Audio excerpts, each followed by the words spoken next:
se había criado entre la loca compañía de los Shakers de Nesquieuna, donde había sido un gran profeta. En sus dementes reuniones secretas había descendido varias veces del cielo por una trampilla, anunciando la pronta apertura del séptimo cáliz, un frasco que llevaba en el bolsillo del chaleco, pero que, en vez de contener pólvora, se suponía que estaba cargado de láudano.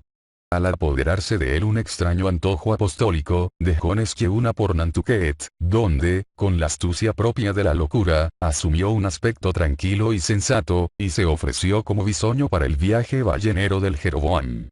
Le enrolaron, pero en cuanto el barco dejó de estar a la vista de tierra, brotó su demencia en inundación.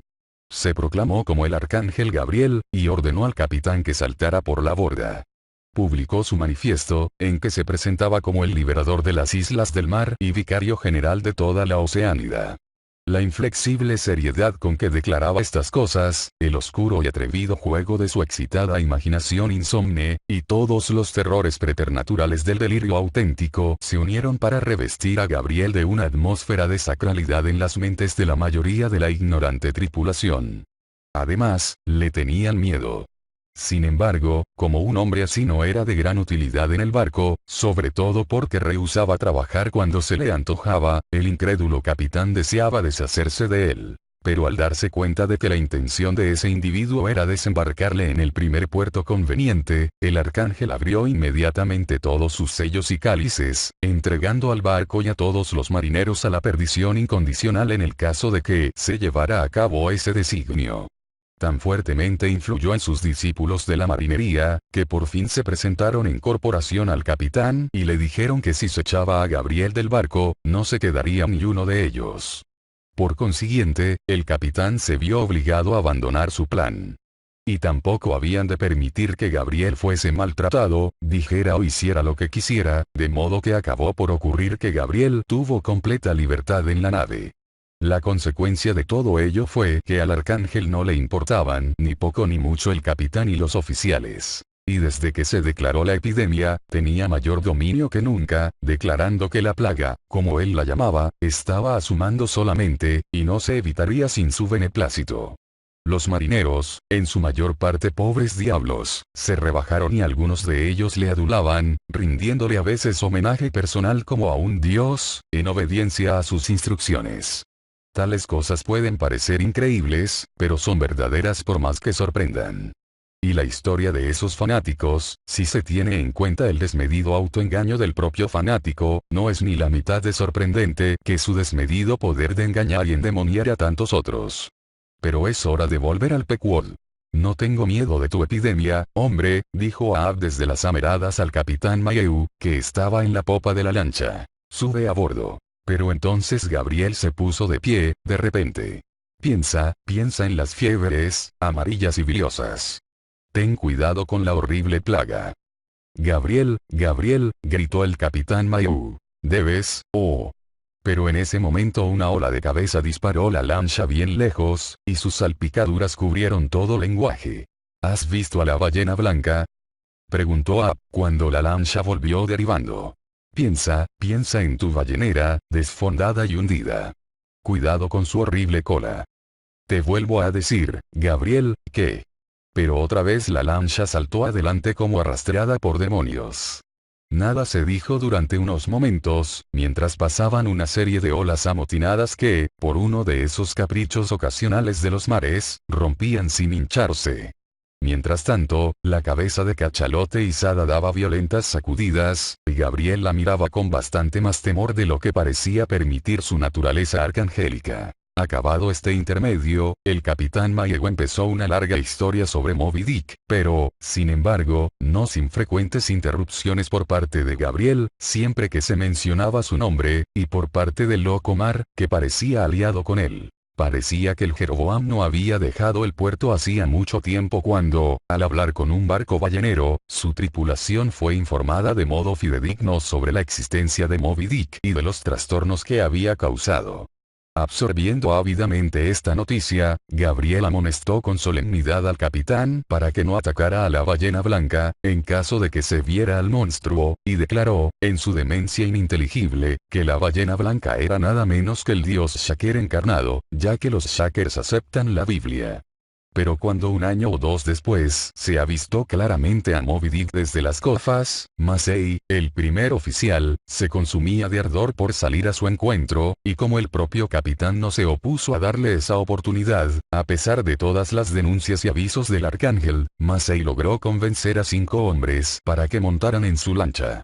Con ellos empezó a remar, y después de muchos trabajos, y muchos ataques peligrosos y sin éxito, logró por fin hacer presa con un hierro.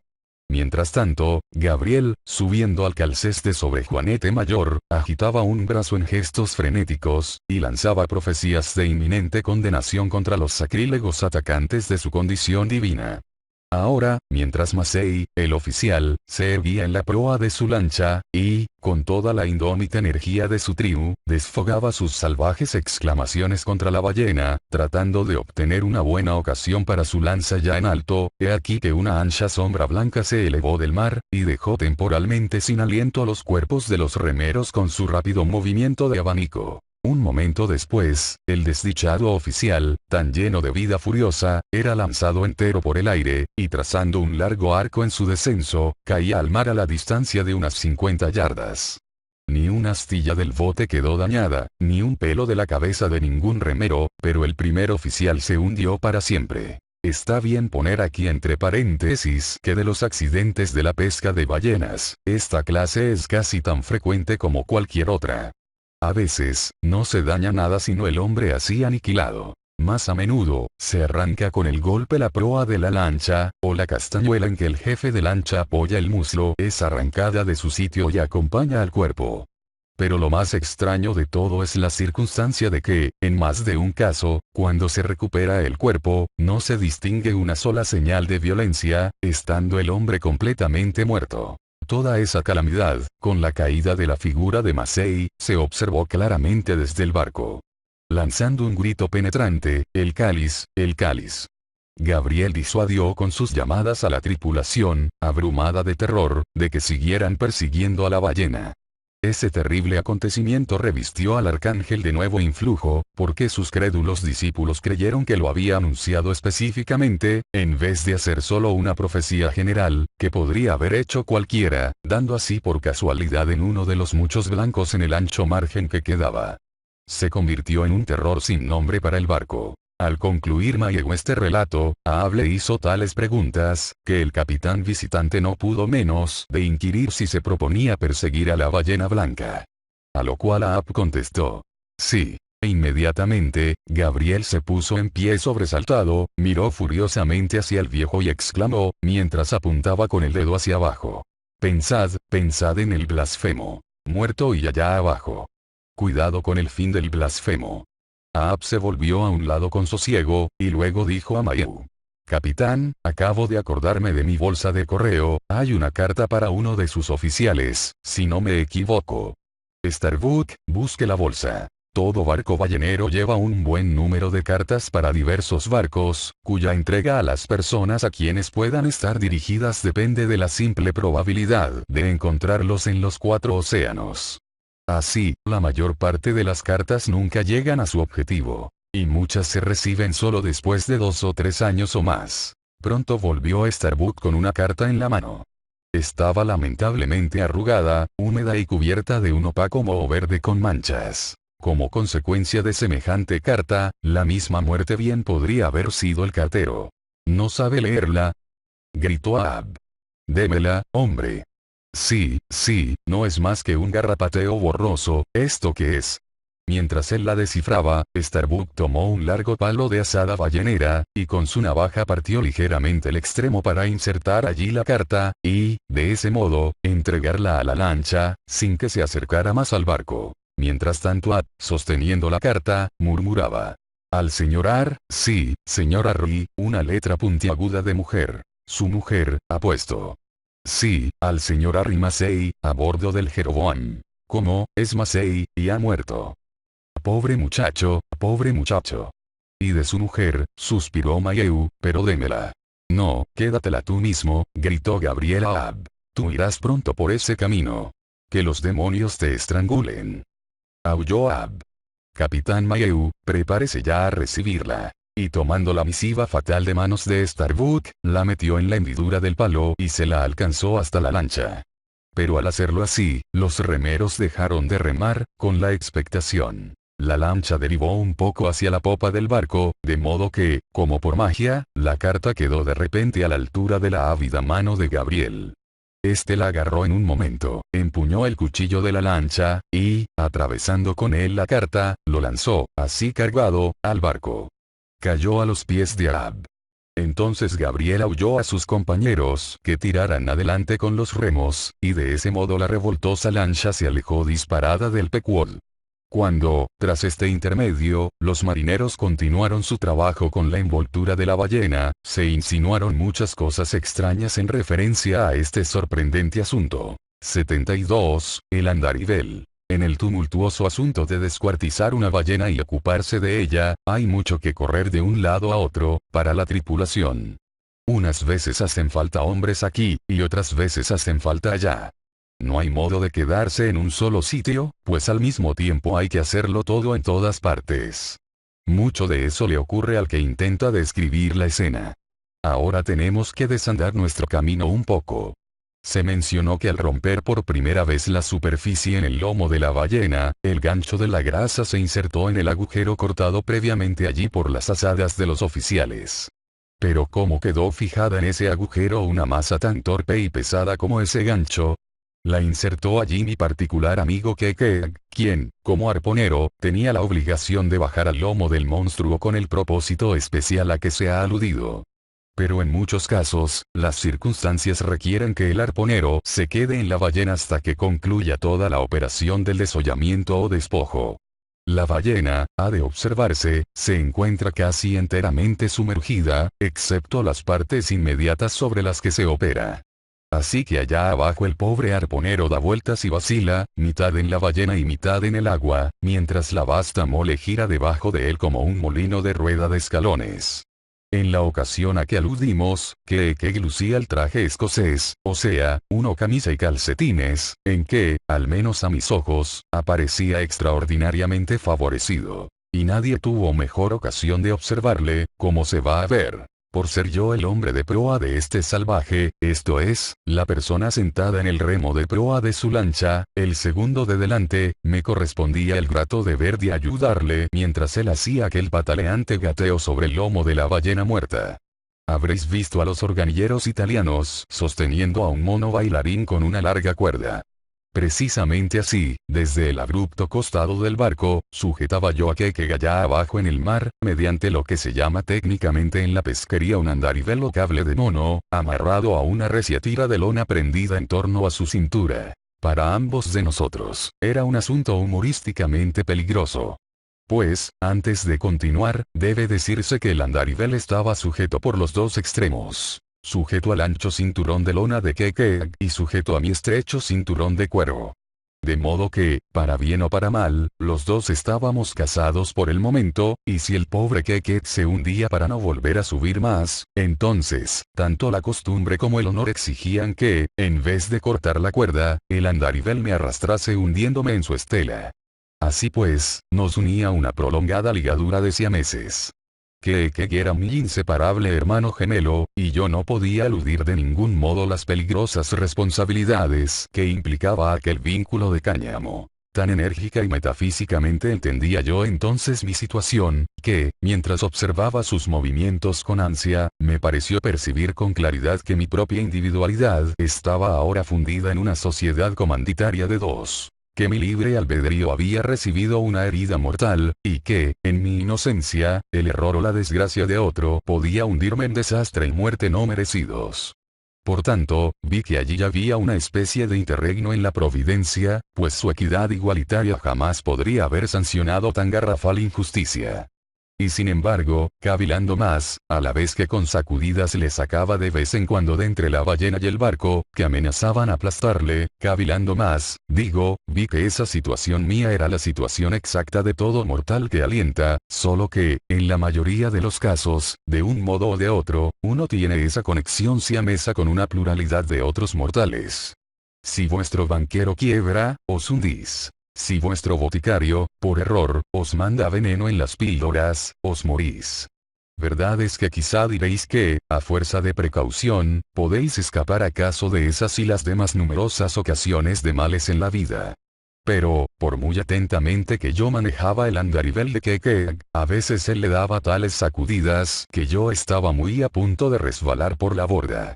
Y tampoco me era posible olvidar que, hiciera lo que hiciera, yo no tenía más que el uso de un solo extremo. He sugerido que muchas veces saqué con una sacudida a Keke de entre la ballena y el barco, donde caía de vez en cuando, con el incesante balanceo y desvío de ambos. Pero no era ese el único riesgo de hacerse trizas a que estaba expuesto.